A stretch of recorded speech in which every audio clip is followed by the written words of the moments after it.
Morning everyone. આજે આપણે વાત કરવાના છીએ દ્વિતીય વર્ષના પેપર નંબર 5 ઉમાશંકરના શ્રેષ્ઠ કાવ્યોમાંના ચિંતનાત્મક કાવ્યો. ચિંતનાત્મક કાવ્યોની ચર્ચા આપણે છેલ્લા ઘણા લેક્ચરથી કરી રહ્યા છીએ. આપણે ઘણા બધા ચિંતનાત્મક કાવ્યો છે એની સમજૂતી વિગતવાર મેળવી, જેમ કે ઉકરડો કાવ્ય છે, એક બાળકીને સ્મશાને લઈ જતા, રહ્યા વર્ષો તેમાં ગયા વર્ષો. મોટાભાગના લગભગ બધા જ કાવ્યોની ચર્ચા થતાં છેલ્લે જે એકાદ કાવ્ય લાસ્ટ લેક્ચરમાં આપણે રડો ન મુજ મૃત્યુને થોડી ગાંધીવાદી ભાવના અને ગાંધીજી પ્રત્યેનો અહોભાવ અને ગાંધી યુગનું ચિંતન રજૂ કરતું કાવ્ય છે એ છેલ્લે આપણે તપાસેલું. અને હવે સંગ્રહનું લગભગ અભ્યાસક્રમમાં નિયત થયેલું એવું છેલ્લું ચિંતનાત્મક કાવ્ય મોટાભાગના થઈ ચૂક્યા છે. એટલે જે છેલ્લું બાકી રહે છે એ છે છિન્ન ભિન્ન છું. આપણે ઈરાદાપૂર્વક એને છેલ્લે લેવાનું રાખ્યું છે. શા માટે? તો કે આ કાવ્ય છે ઉમાશંકરે પણ એમના જીવનના પાછલા વર્ષોમાં રચેલું છે. ખાસ કરીને જુઓ તમે, કાવ્ય છે હમણાં હું સ્ક્રીન તમને શેર કરીશ એટલે તમને ખ્યાલ આવશે કે આ કાવ્ય છે એમની સપ્તપદી રચના, એમનો જે કાવ્ય સંગ્રહ છે છેલ્લો સપ્તપદી સંગ્રહમાંથી લેવાયેલું છે.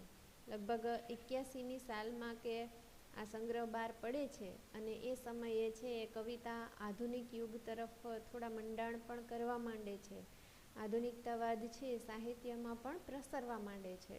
તો કોઈ કવિઓ છે, મોટાભાગના કવિઓ એમાંથી બાકાત રહી શક્યા નથી. તો ઉમાશંકરે ગાંધી યુગમાં રહેવા છતાં પણ આ આધુનિક આબોહવા છે એને પોતાની કવિતામાં ઝીલેલી છે.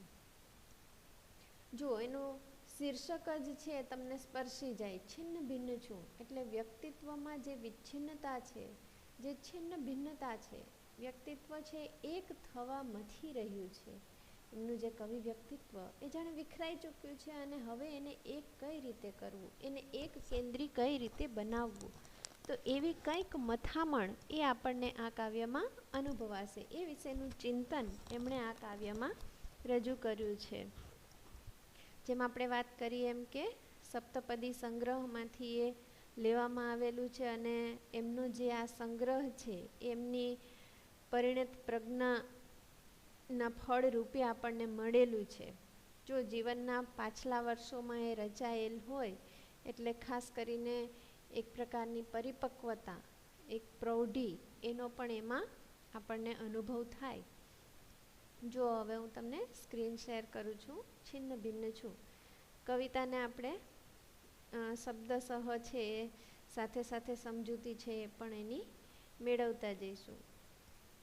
હવે એક વાત પહેલાં તમને થોડું, આમ તો ડિટેલિંગ કાવ્ય મોટું છે એટલે થોડો વધારે સમય લેશે, પણ એમ છતાં થોડુંક તમને ખ્યાલ હોવું જોઈએ કે એમની જે સપ્તપદી રચના છે ને એમાં એ સપ્તપદી શીર્ષકમાં જે 7 કાવ્યો રહેલા છે એમાંનું પહેલું જ કાવ્ય છે એ આ છે કે 1956ની આસપાસમાં આ કાવ્ય છે રચાયેલું છે. ત્યારબાદ મળે છે શોધ. જો ગુજરાતી સાહિત્યમાં ઉમાશંકર કયા 2 કાવ્યોથી ઓળખાય છે કે જે આધુનિક વિચારધારાવાળા, તો છિન્ન ભિન્ન છું અને શોધ. એમાં એમનો અસ્તિત્વવાદી વલણ કે એમનો આધુનિકવાદ છે એ તરત જ આપણને દેખાય છે. આ સિવાય સંગ્રહમાં બીજા 5 કાવ્યો છે. એમાંના નવપરિણીત પેલા 2, પછી સ્વપ્નોને સળગવું હોય તો, પીછો, મૃત્યુક્ષણ અને પંખીલો. આ 7 કાવ્યો છે એ મળી અને એમની આખી એ સપ્તપદી છે એ રચાય છે.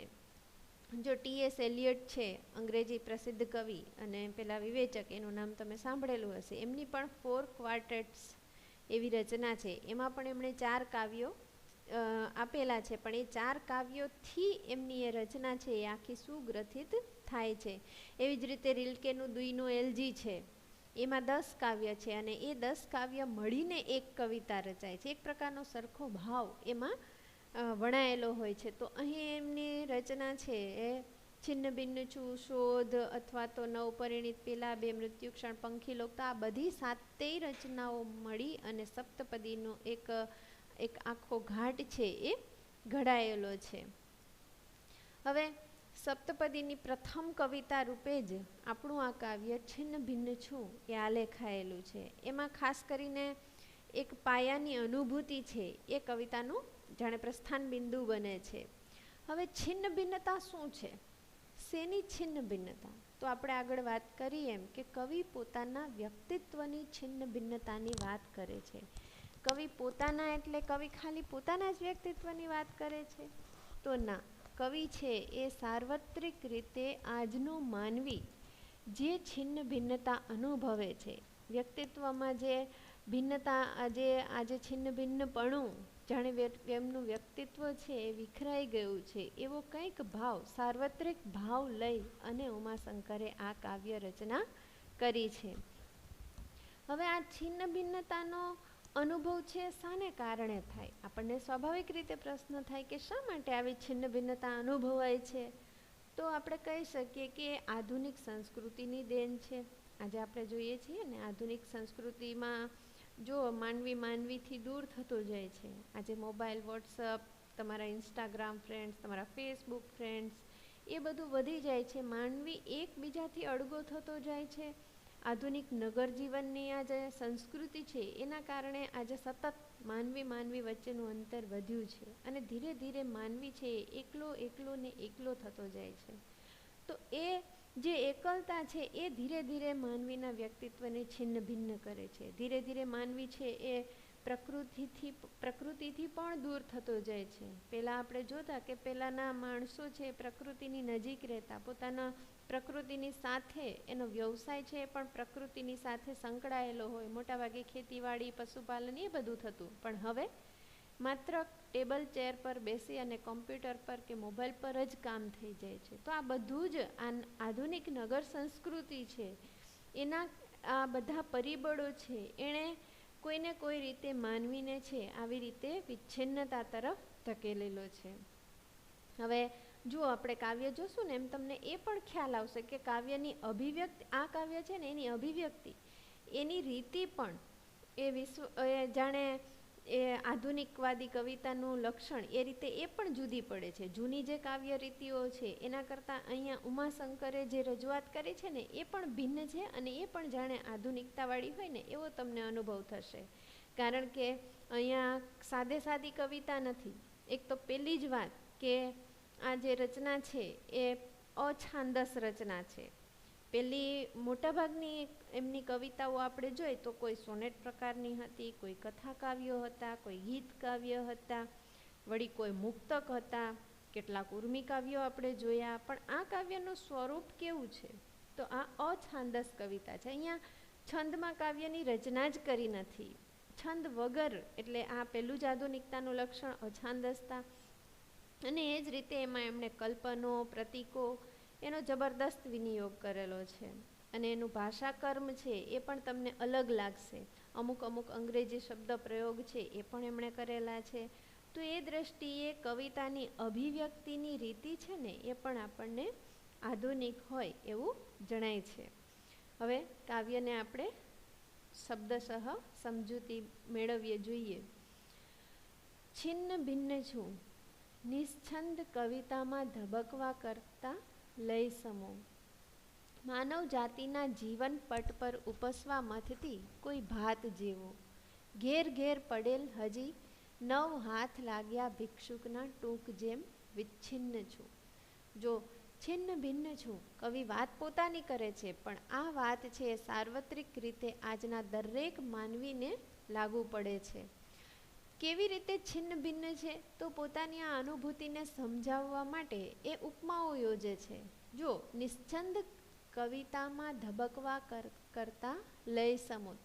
હવે તમે જુઓ કે કવિતા છે એ મોટા ભાગે છંદમાં રચાતી હોય છે, અને છંદ હોય ને તો જ એમાં લયનું તત્વ આવે.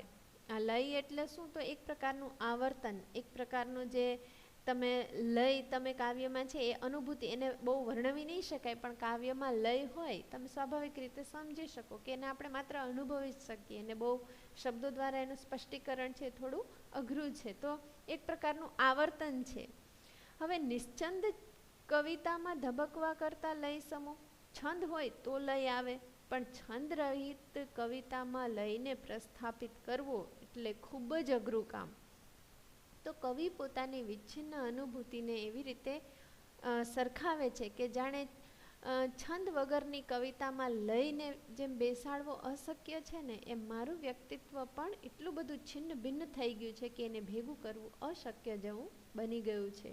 બીજી ઉપમા જુઓ. 3 ઉપમામાં સરસ રીતે આ 3 પંક્તિમાં 3 ઉપમા આપી છે, પણ એટલી સરસ અને સભર છે કે એમની જે અનુભૂતિ એ જે આપણા સુધી પહોંચાડવા માંગે છે એ આપણા સુધી તરત જ પહોંચી જાય છે.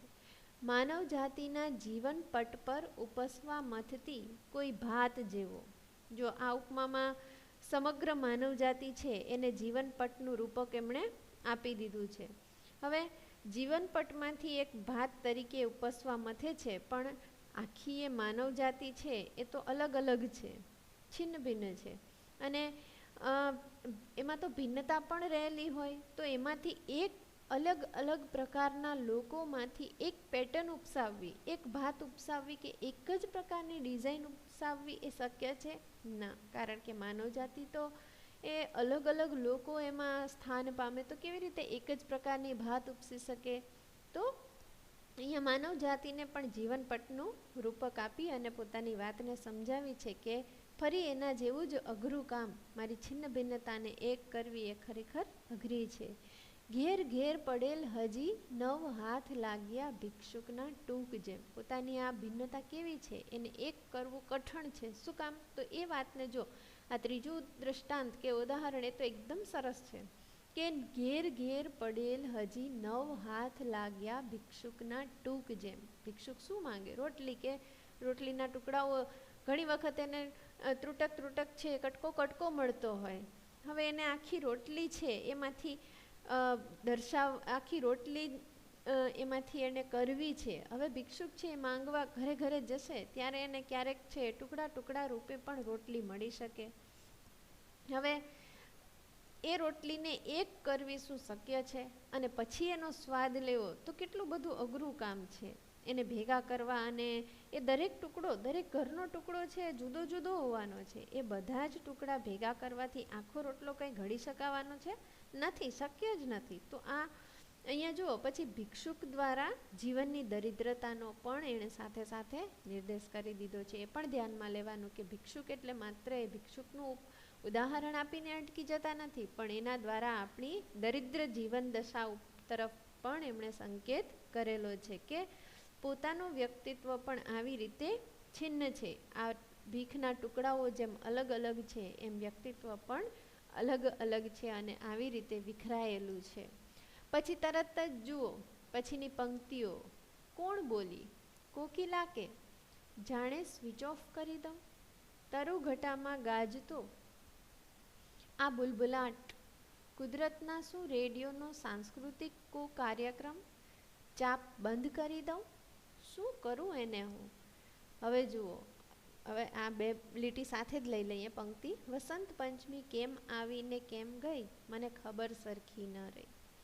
જુઓ, આધુનિક માનવી છે ને, હવે આપણે છે આપણા વ્યવસાયિક જીવનમાં એટલા બધા પોરવાઈ ગયા છીએ, આપણે આપણી સુખ સગવડોને વધારવા માટે એટલી લાંબી દોટ મૂકી છે ને કે આપણને પ્રકૃતિ, પશુ, પંખી એ બધું કંઈ જ દેખાતું જ નથી. જાણે બધું ઓझલ થઈ ગયું છે. આપણે એનાથી દૂર દૂર દૂર ચાલ્યા જાય છીએ. અને એટલે જ આજે આપણને કોકિલાનો અવાજ કે બુલબુલનો અવાજ કે એ બધું જ છે આપણને અસર કરતું નથી. એ આપણામાં એક તાર ઝણઝણાવતું નથી. ઋતુઓ આવે છે જાય છે, તહેવારો આવે છે જાય છે, પણ માનવીને કશી પડી જ નથી. માનવીને પોતાના સુખ સગવડોને સંતોષવા, એ કેમ વધારવા, ભૌતિક સુખ સાધનો કેમ વધારવા ને એ તરફ જ એ સતત ગતિ કરી રહ્યો છે. એટલે જ આજે પ્રકૃતિનો જે આનંદ છે એને આજે એની જરાય તમા રહી નથી. એટલે જ જુઓ પંક્તિ જુઓ, એમાં એનો ભાવ સ્પષ્ટ સમજાશે કે કોણ બોલી? કોકિલા કે? શું કોકિલ બોલે છે? કોયલ બોલે છે? અને માણસને લાગે છે કે જાણે સ્વિચ ઓફ કરી દઉં. જો અહીંયા અંગ્રેજી શબ્દ પ્રયોગ છે એ પણ ધ્યાન ખેંચે છે.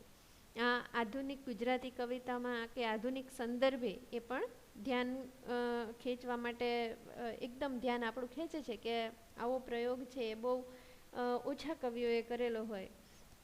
ખાસ કરીને નિરંજન ભગત જેને તમે આપણે આધુનિક યુગના સર્જક મુંબઈ નગરીવાળા પ્રવાલદીપની એમની રચનાઓ છે એમાં ક્યાંક ક્યાંક અંગ્રેજી શબ્દ પ્રયોગો એમણે કર્યા છે.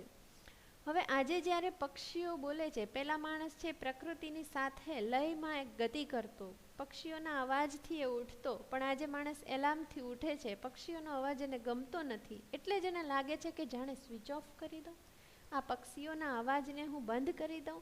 આજે જો મોબાઈલની સાથે સંકળાયેલું switch off, switch off, switch on, તો માણસ આજે સતત છે એ આ બધી જ સુખ સગવડો, કોમ્પ્યુટરાઇઝ દુનિયા, આ બધું જ જે છે એ આધુનિકતા તરફ જે મંડાણ છે, આધુનિક સંસ્કૃતિ તરફની જે ગતિ છે એ સૂચવી જાય છે. તરુઘટામાં ગાજતો આ બુલબુલાટ, ઝાડવાઓની વચ્ચે જે કલબલાટ, પક્ષીઓનો જે અવાજ, આ બધું કેવું લાગે છે એમને? કુદરતના શું રેડિયોનો સાંસ્કૃતિક કાર્યક્રમ? જાણે કુદરતના રેડિયો ઉપર કોઈક સાંસ્કૃતિક કાર્યક્રમ છે એ ચાલી રહ્યો છે. અહીંયા એ સાંસ્કૃતિક કાર્યક્રમ ને એ દ્વારા કવિ બીજું પણ કંઈક સૂચવવા માંગે છે. આપણા આકાશવાણી કે આદિ સમૂહ માધ્યમો છે તો એમાં સરકારી સાંસ્કૃતિક કાર્યક્રમો કેવા હોય? મોટાભાગે એક સુરીલાપણું, એમાં ક્યાંય નાવીન્ય નથી, કાંઈ નવીનતા નથી, કોઈ રસપ્રદતા નથી.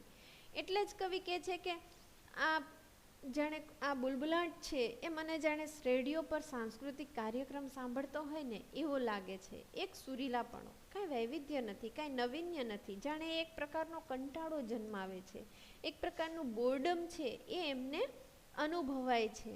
એટલે જ કહે છે કે ચાપ બંધ કરી દઉં, જાણે કાંઈ એ ચાપથી ચાલે છે. આજે દરેક વસ્તુમાં જો આપણે સ્વિચ ચાલુ કરો, બંધ કરો, આપણા માટે સગવડભર્યું જીવન થઈ ગયું છે. આપણે જે વસ્તુને ધારીએ ત્યારે આપણે સ્વિચથી બંધ કરી શકીએ છીએ, કોમ્પ્યુટર, મોબાઈલ, બધું. પણ કુદરતને સ્વિચ ઓફ કરી શકાતી નથી. પણ આધુનિક માનવી એ જો એની સંકલ્પના કેવી રજૂ કરી છે કે જાણે એને લાગે છે કે આ કુદરતી અવાજ છે એને પણ હું કાશ જો ચાપથી બંધ કરી દઉં, એ મને કંટાળો આપે છે, એક પ્રકારનું બોર્ડમ છે એ મને એનાથી અનુભવાય છે. એ વિચ્છિન્નતાની આ લાગણી છે ને એના કારણે થઈ અને આવો અહેસાસ કે અનુભવ એમને થાય છે. વસંત પંચમી કેમ આવીને કેમ ગઈ મને ખબર સરખી ન રહી. જો વસંત પંચમીમાં કેવો ઉત્સવ હોય, પ્રકૃતિ ખીલેલી હોય, વસંત ખીલેલી હોય ને ત્યારે એ આવે છે, એક આમ આનંદનો માહોલ હોય. પણ હવે વસંત પંચમી ક્યારે આવે છે, જતી રહે છે, તો પણ માનવીને એનો ખ્યાલ સુધા હોતો નથી. તો માત્ર કેલેન્ડરથી જ આજકાલ ઋતુબોધ થાય છે. ખરેખર વસંત પંચમી આવે છે એની કોઈ જ છે નોંધ લેતું પણ નથી.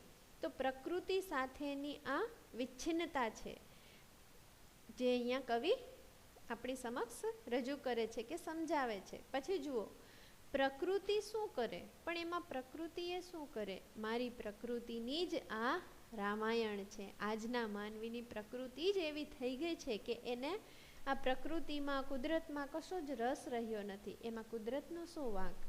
માની લીધેલી એકતા વ્યક્તિત્વની શતખંડ ત્રુટિત મેં નજરો નજર દેખી લીધી છે.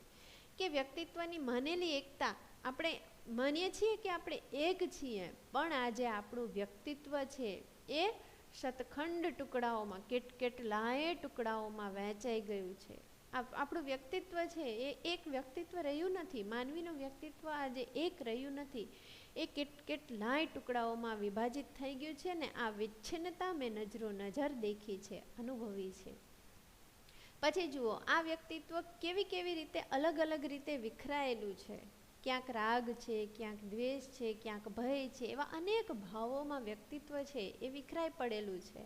તો એની સમજ આપતા કવિ આગળ કહે છે, રાગ મૂર્તિ, દ્વેષ મૂર્તિ, ભય મૂર્તિ, ત્રિમૂર્તિએ ઘાટ દેવા બહુ કીધું.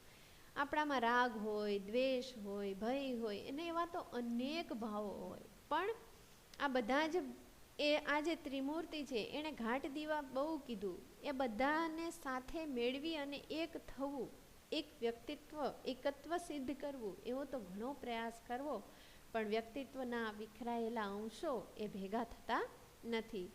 પછી જુઓ, હવે એક એકને બરાબર વિગતવાર સમજાવે છે. રાગ મૂર્તિવાળી જે રાગ મૂર્તિ શબ્દ છે તો એને કયા સંદર્ભમાં યોજે છે? તમારે સ્મરણે રુધિર નાચી ઉઠ્યું, તમારે દર્શે હૃદય રાચી ઉઠ્યું, ને વિરહમાં બસ સ્મરણ યાચી ઉઠ્યું. તમે મારી ઝંખનાનું મધુર પ્રેયો રૂપ, રાગ મૂર્તિ નમો નમઃ.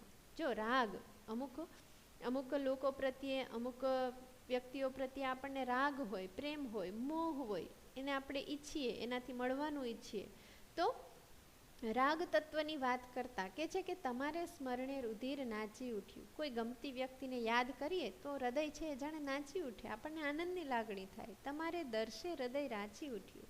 એને આપણે જોઈએ તો આપણું હૃદય છે એકદમ ખુશી પામે છે. અને વિરહમાં બસ મરણ યાચી ઉઠ્યું. અને જ્યારે વિરહ સહન કરવાનો, ગમતી વ્યક્તિ પ્રિયજનથી જ્યારે દૂર જવાનું થાય તો જાણે આપણું હૃદય છે એ સહી શકતું નથી અને મરણ યાચી ઉઠ્યું. જ્યારે મરવું છે એના કરતાં સરળ લાગશે, પણ દૂર રહેવું સરળ નથી. તમે મારી ઝંખનાનું મધુર પ્રિય રૂપ, તમે જ મારી ઝંખનાનું મધુર પ્રિય રૂપ છો. તો હે રાગમૂર્તિ નમો નમઃ. તો અહીંયા જે એ પોતાના પ્રિયજન કે ગમતી વ્યક્તિઓ તરફનો જે રાગ છે તો એના તરફ છે આપણું ધ્યાન દોર્યું છે. પછી દ્વેષમૂર્તિ, તમે મારી વાસનાનું કાલકૂટ વિરૂપ, આંખની પ્યાલી મહી ઉછળેલ અગ્નિકૂપ, ઉડેલ શ્વાસો શ્વાસ સાથે દગ્ધ હૈયા ધૂપ, તમારા સ્પર્શે નયન પક્ષમો વિખૂટા, દ્વેષમૂર્તિ નમો નમઃ. જો હવે અહીંયા દ્વેષની વાત આવે છે. આપણે ઘણા વ્યક્તિઓ માનવી છે, આજે તો આ તમને વધારે જોવા મળે છે. રાગ છે એ પણ જોવા મળે, ને સાથે સાથે દ્વેષ છે એ તો તમને વધુ માત્રામાં. આજે માનવીથી દ્વેષ કરતો થયો છે, એની ઈર્ષા કરતો થયો છે. કે છે આ દ્વેષ શું છે? તો કે મારી વાસનાનું કાલકૂટ વિરૂપ. આ એક નકારાત્મકતા છે, એટલે જ એને વિરૂપ કીધું છે. કે આંખની પ્યાલી મહી ઉછળેલ અગ્નિકૂપ. આ દ્વેષ છે એ જાણે એ સકારાત્મક લાગણી નથી, એટલે જ એને અગ્નિકૂપ સાથે પણ સરખાવેલું છે. અને ઉડેલ શ્વાસોશ્વાસ સાથે દગ્ધ હૈયારૂપ, જાણે શ્વાસોશ્વાસ ઉડી જાય ત્યારે હૈયું કેવું દગ્ધ હોય, તો એની સાથે એની સરખામણી કરી છે. કે માનવી છે એમાં આવું દ્વેષ તત્વ પણ રહેલું છે. અને પછી છેલ્લે ભય તત્વની વાત કરે છે. તમારા સવ આશ્લેષથી શીત છૂટ્યા, હીર હૈયા તણા છેક સુકાઈ ખૂટ્યા, ચેતન સ્પંદનો મંદ આક્રંદ ડૂબ્યા, તમે મારી કામનાનો નગ્ન નિશ્ચલ છંદ. હવે ભય એ પણ એક લાગણી છે કે જેમ આજનો માનવી છે સતત અનુભવે છે. એને સતત ભય છે. એક તો એને બીજા આગળ વધી જશે એનો ભય છે, ભવિષ્યમાં શું થશે, પોતે કેવું જીવન જીવશે, એ બધા એ માનવી છે સતત ભયની વચ્ચે જીવી રહ્યો છે. તો આ ભયને લીધે એના હૈયાનું હીર પણ જાણે સુકાઈ ગયું છે. એની ચેતના છે એ જાણે ધીરે ધીરે હીણી બનતી જાય છે. અને આનંદને બદલે જીવન છે એ સતત ને સતત આક્રંદમાં ડૂબ્યા કરે છે. તો આ રાગ, દ્વેષ, મોહ, તો એવા તો અનેક લક્ષણો છે માનવીમાં. અલગ અલગ પ્રકારના તત્વો છે એ માનવીમાં હયાત છે. એને એક કેન્દ્રી કેમ કરવા, એને એક સૂત્રતામાં કેવી રીતે ઢાળવા, તો એ પ્રશ્ન છે એ સતત કવિના મનમાં ઘૂંટાયા કરે છે. એક કેન્દ્ર વ્યક્તિત્વ કરવા મથ્યા તમે મારે માટે, મને દીક્ષા આપી પ્રેમ ધર્મની. જો આ બધું જ છે એને એક કરવા મથામણ તો ઘણી કરી, મને પ્રેમ ધર્મની દીક્ષા પણ આપેલી છે. પણ જેના ક ખ ગ ઘ ને પામવાનું કેમે કરી ફાવતું નથી હજીય. કે મને પ્રેમ ધર્મની દીક્ષા તો મળેલી છે, હું પ્રેમ તત્વમાં જ માનનાર જીવ છું, પણ એના ક ખ ગ એનાથી જાણે કે હજી હું તો માત્ર એની ક ખ ગ દ્વારા શું સૂચવે છે કે પ્રાથમિક કક્ષાએ હજી હું બહુ જ હજી મને ફાવતું નથી, કે હજી હું આવી રીતે મારા વ્યક્તિત્વને એક કરવા મથું છું, પણ નાના બાળકની જેમ મારા માટે હજી એ ખૂબ જ કપરું કાર્ય છે. ને છતાંય ગાડું આ ગબડે છે, કીચુડ ખટ કીચુડ ચૂ ખટ. જો અહીંયા શબ્દ પ્રયોગ પણ ધ્યાન ખેંચે છે. આ શબ્દાવલી કે શબ્દબાની છે એકદમ આમ નવીન લાગે. અને છતાંય ગાડું ગબડે છે, જે એક સૂત્રતા છે. છતાંય જીવન તો ચાલે જ છે અને ચાલવાનું જ છે, ગાડું તો ગબડવાનું જ છે. જો જીવનમાં સુખ હોય, દુઃખ હોય, ગમે તે સ્થિતિ હોય, પણ જીવન ચાલીએ જ જાય છે. આ જે સાતત્ય છે એના તરફ પણ અહીંયા અંગુલી નિર્દેશ કર્યો છે કે ગાડું તો સતત ગબડે છે. જુઓ પેલા મારા પ્રિયતમ શ્રીમાનને, પ્રેમ દ્વારા ચાહતા નથી આવડતું એમને, ધિક્કાર દ્વારા જ ચાહતા ફાવે છે ભલા જીવને. ભલે એમ તો એમ, ઝઘડવાનો સમય ક્યાં છે, તમારી શરતે ચાહીશ તમને. જો હવે દુનિયામાં કેવા કેવા પ્રકારના લોકો છે એના તરફ આંગળી ચીંધતા ઉમાશંકર કહે છે કે કોઈ શ્રીમાન એટલે કોઈક વ્યક્તિ તરફ અંગુલી નિર્દેશ કરીને કેટલાક લોકો એવા છે દુનિયામાં કે જેને પ્રેમ દ્વારા ચાહતા જ આવડતું નથી. એમને માત્ર ને માત્ર ધિક્કારની જ બોલી આવડે છે, ધિક્કારની જ ભાષા આવડે છે, ધિક્કારની જ અનુભૂતિ એમને મન સર્વસ્વ છે. એમને ધિક્કાર દ્વારા જ ચાહતા ફાવે છે. તો ભલે કહે છે કે હવે મને ઝઘડવાનો, દલીલ કરવાનો કે સાચું સમજાવવાનો સમય નથી. હવે હું એમની શરતે જ ચાહીશ, ચાલશે. હવે દરેકને બદલવા તો શક્ય નથી. એટલે જાણે લેખક જ સમાધાન, કવિ છે એ જ સમાધાન વૃત્તિ દાખવીને કહે છે કે કાંઈ નહીં, હું એમની શરતે ચાહીશ, એમને બદલવાનો પ્રયાસ નહીં કરું. વળી બીજા કયા પ્રકારના લોકો? તો ફરીથી કહે છે કે જો, અને આ રહ્યા મારા દ્વિતીય હૃદય, પોતાની પામરતાથી ખરડે છે બહુને, પોતાની વંકાઈ થકી મરડે છે સૌને. અરે એથી સારી રીતે વર્તવું એને શક્ય હોત તો આ રીતે કોઈ વર્તતું હશે ખરું કે? જો અહીંયા કવિ છે ને એ જો સામી વ્યક્તિનો વાંક કાઢતા નથી, એના પ્રત્યે પણ ક્ષમ્ય ભાવ રાખે છે. કે છે કે બીજા અનેક પ્રકારના લોકો મેં જોયા છે, અનુભવ્યા છે કે જે પોતાની પામરતાથી ખરડે છે સૌને, પોતે તો પામર છે, બીજાને પણ એવી જ દ્રષ્ટિથી જુએ છે. પોતાની વંકાઈ થકી મરડે છે સૌને, પોતે વાંકા છે, કંઈક આડા ટેડા છે, પોતે સાચું જાણતા નથી અને બીજાને પણ એનો ભોગ બનાવે છે. કે છે હવે એને પણ કવિ માફ કઈ રીતે કરે છે, એનો વાંક નથી કાઢતા. જો અહીંયા કવિની વાંક દેખી દ્રષ્ટિ ક્યારેય નથી, એમનામાં તો સતત એક આશાવાદી વ્યક્તિત્વ ધબકતું રહે છે. કહે છે કે અરે એથી સારી રીતે વર્તવું જો એને શક્ય હોત, અરે જો એમને સારી રીતે વર્તતા આવડતું હોત ને તો ક્યારેય એ આવી રીતે વર્તત. એ તો એમનું અજ્ઞાન છે કે જે એમને આવી રીતે વર્તવા માટે મજબૂર કરે છે. તો એને જાણે પોતે ક્ષમા આપીને કહે છે કે શું થઈ ગયું, એ આવી રીતે વર્તે છે તો એમને ખ્યાલ નથી, એથી આવું વર્તન કરે છે. ને ફરી એવા લોકો તરફ આંગળી ચિંતા કે ને ઓ પેલા ભૂતપૂર્વ મારા, એટલે ઘણા બધા લોકોના એમને અનુભવ થયા છે.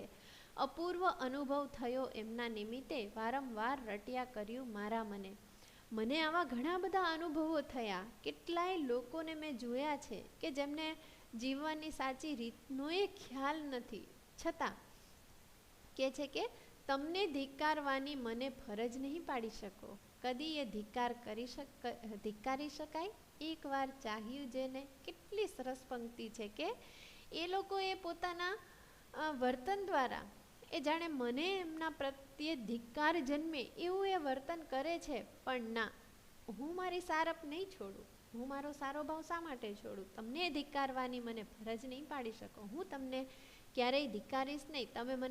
તમે ભલે મને ગમે તેટલો પ્રયાસ કરો પણ હું ક્યારેય તમને ધિક્કારી નહીં જ શકું. કદી એ ધિક્કારી શકાય, એકવાર ચાહ્યું જેને, કે એક વખત જેને ચાહેલું છે એને ખરેખર કદી ધિક્કારી શકાય નહીં. એટલે કવિએ તો સારા નરસા દરેક લોકોને ચાહેલા છે, હૃદયથી સ્વીકારેલા છે. અરે તું દુનિયાને કાંઈ જ સમજતો નથી, કહે છે અનેક મને. આ જે દુનિયાવી લોકો છે ને એ મારી પાસે આવે છે ને મને સમજાવે છે કે ખરેખર તું દુનિયાને સમજતો નથી, તું નાદાન છે, તું અજાણ છે, આ દુનિયા કેટલી હોશિયાર છે, ચાલાક છે, તું એને નથી સમજતો. બીજા કહે દુનિયાનો છેક જ છે જીવ તું. બીજા કેટલાય લોકો મને સમજાવે છે કે ખરેખર તું દુનિયાનો ખરો જીવ છે, દુનિયા છે એને તું ખરા અર્થમાં પામી શકતો નથી. હા, દુનિયાનો શિષ્ય છું હું. ઉમાશંકર એને જવાબ આપે છે કે હા, હું આ દુનિયાનો શિષ્ય છું, હું શિષ્ય છું અને શીખવા આવ્યો છું, અને હું બધું શીખીશ, અનુભવથી જાણીશ, શીખીશ. દુનિયા તો દુનિયાદારીમાં માનતી નથી જ નથી. ખરેખર આ દુનિયા છે ને એ દુનિયાદારીમાં નથી જ માનતી. અને એની સાક્ષી એ પૂરે છે કે જો નથી એણે યાદ રાખ્યા કોટીપતિ, સફળતાના શહીદોને નથી તે સંભાળતી, મોટા થઈને જેઓ ફર્યાતા તેનેય વિસ્મૃતિની રાખ નીચે ઢબૂરી દીધા છે એણે. દુનિયાદારીમાં માનતી જો હોત તો કવિઓને, પાગલ પેલા પ્રેમીઓને, સંતોને સંભારત ક્ષણે શા માટે?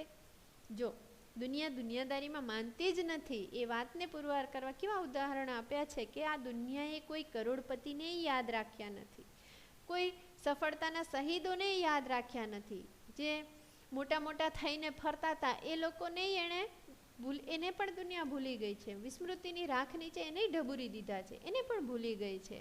જો આ દુનિયા દુનિયાદારીમાં માનતી હોત ને તો કવિઓને ને પાગલ પ્રેમીઓને સંતોને ક્ષણ માટે શા માટે સંભાળત. એટલે દુનિયા છે એ તો બધાને ભૂલી જ જવાની છે. સંભારે ન સંભારે કોઈ એની તથાત શાને, એની ચિંતા આપણે શા માટે કરવી, આ બધામાં શા માટે પડવું. સ્મૃતિ, હા સ્મૃતિ એ જ તો જીવન છે. ખરેખર સ્મૃતિ એ જ જો આપણે કેવા જૂના આપણી સ્મૃતિઓને વાઘોડતા હોઈએ છીએ. આ પૃથ્વીના પડ તે ચિરંતન ટકશે ને આ ઉષ્મા હૃદય તણી તે વિફળ વિખરશે. સ્મૃતિ એ જ તો જીવન છે. તો સ્મૃતિ છે એને આ દુનિયા છે એ ભૂલી જાય, આવું કઈ રીતે ચાલે. કે છે કે આ પૃથ્વીના પડ તે ચિરંતન ટકશે. આ બધું સ્મૃતિને એ બધું તો જતું રહેશે. પૃથ્વીના પડ જે ભૌતિક સ્વરૂપ છે ને એ ટકી રહેવાનું છે. ઉષ્મા હૃદય તણી તે વિફળ વિખરશે. તો શું આપણી આ સ્મૃતિ, આપણી લાગણીઓ, આપણી આ ઉષ્મા આ બધું જ વિખરાઈ જશે?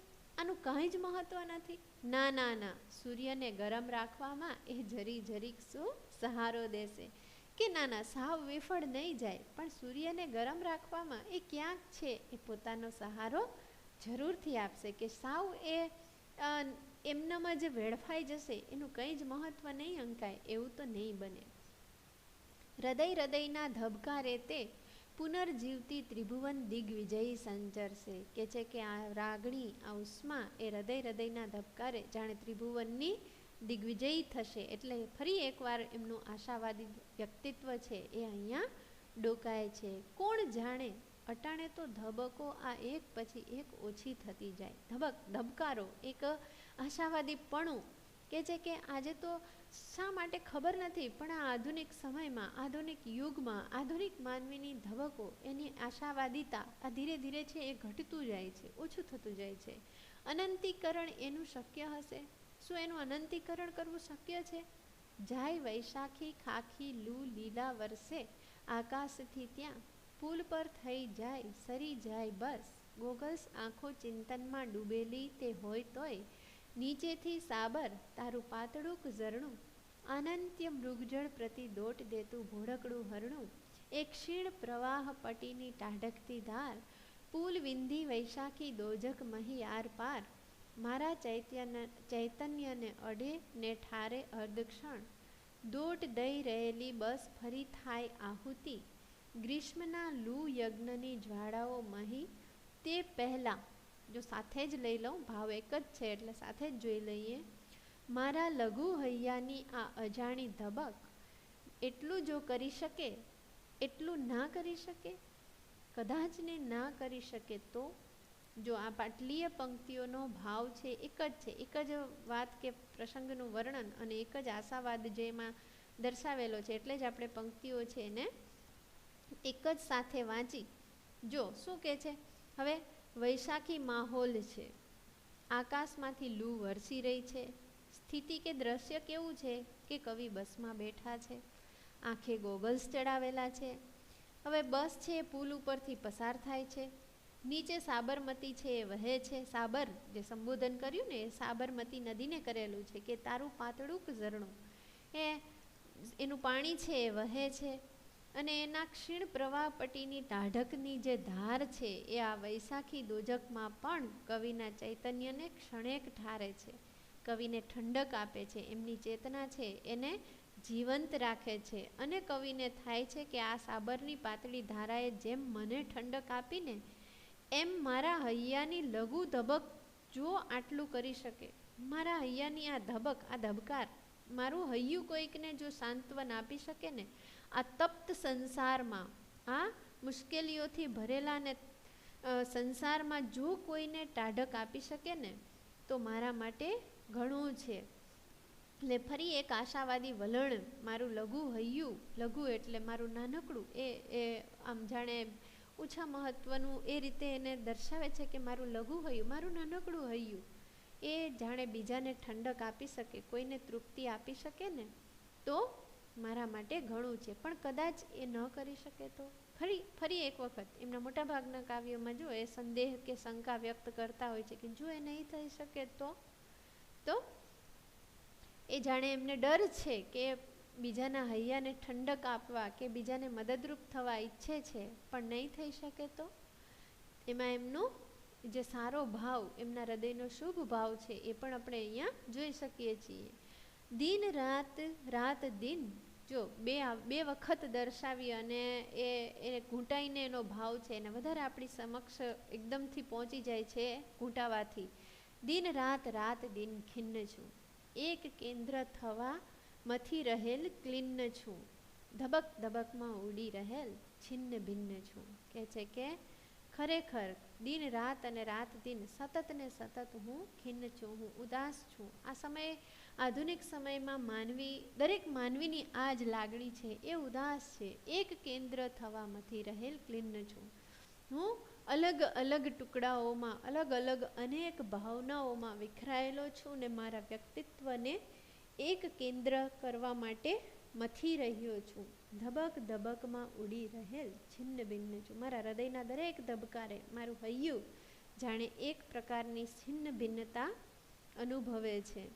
આમ આધુનિક માનવી છે એ જે વિચ્છિન્નતાની લાગણી અનુભવે છે ને, એ લાગણીને કવિએ અહીંયા પોતાના જ ઉદાહરણ દ્વારા કવિ પોતાના માટે એ કાવ્ય પોતાના માટે ઉદ્દેશીને જાણે લખે છે, પોતે હોય એ રીતે પણ લાગુ પડે છે સમગ્ર જન સમાજને. આ દરેક આધુનિક માનવીને છે એ લાગુ પડે છે. એક રીતે સપ્તપદીની રચનાઓ જે એમાં જે આધુનિક પ્રભાવ જોઈ શકાય છે ને, તો એ જ આધુનિક પ્રભાવવાળી આપણી આ કવિતા છિન્ન ભિન્ન છું એની વાત છે એ આપણે અહીંયા પૂરી કરીએ. અને એ સાથે જ ચિંતનાત્મક કાવ્યો છે એની વાત પણ લગભગ અહીંયા આપણે પૂરી કરીએ છીએ કે મોટાભાગના કાવ્યો છે એ આપણે ભણી લીધા છે. અને હવે જે મુદ્દો બાકી રહેતો હશે તો એના તરફ આપણે આગલા લેક્ચરથી પ્રયાણ કરીશું. ધન્યવાદ.